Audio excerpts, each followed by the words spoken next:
Hello guys! Welcome back to my channel. In this video, mag-unbox tayo ng binili kong second hand na Lolita dress from a seller moot or a seller wholesale. So without further ado, let's start. Wait lang, nawawala yung pang-clip. So okay lang, ilalagay ko lang dito sa baba yung mic.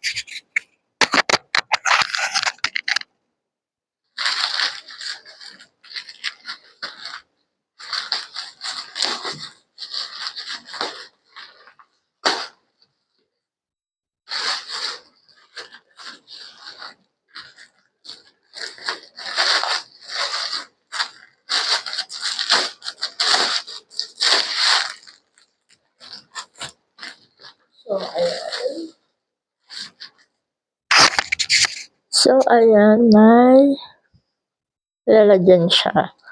Andito pa nga yung pangalan ng closer. So, hindi siya natatakita. Baka mapagalitan ako pag nakita niya ito. So, ayan, nabili ko. Paano nito?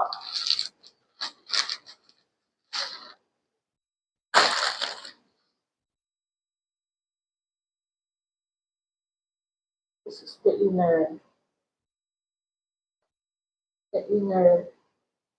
loob.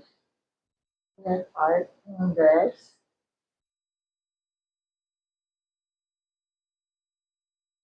Then,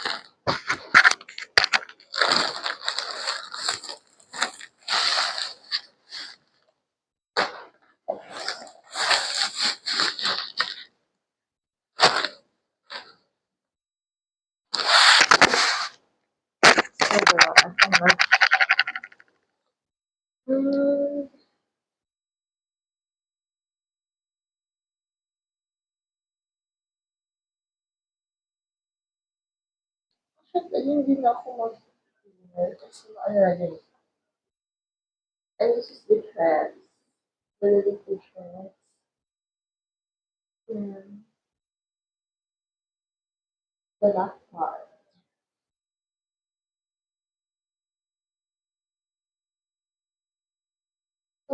I need to. Ano kailangan istalin sa loob or sa labas? I'll ask her na lang. Sa loob or sa labas? Ito po sa loob ko eh. Pinakapag sa open sleeves na. Ayan siya. So, hopefully, kasya sa akin. And,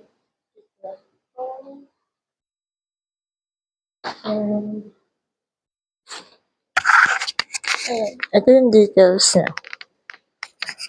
May ano sa likod lang sa banyo. Then, ang cute ng sleeves.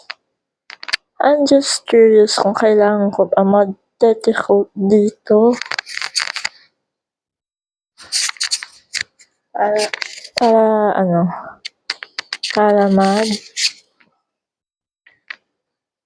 fluffy pa yung ano niya. Yung kanyang skirt. Pero, let's see. So, overall, naan siya makapal. So, worth it naman yung price yung pakabili ko sa kanya. Actually, it's a second hand, pero worth it naman. So, I will try this maybe soon. Ito pa na daw introduce the Lord Sunshine. So, pag-asensya na lang, busy lang talaga. And ang dami ko din kailangan gawin na contents before ko makalimutan siya. I have a notebook na din kasi kung ano yung mga contents na gagawin. So, comment down dyan sino gustong itry ito. And suggest kayo kung lalagyan ko pa ito ng petticoat or hindi na. So, yun. Ang second Lolita dress ko na ito. Bye! So, see you na lang sa sunod. Then I wear this. Sana may event ng pang Lolita para dito sa Legaspi. And yun lang. Bye-bye!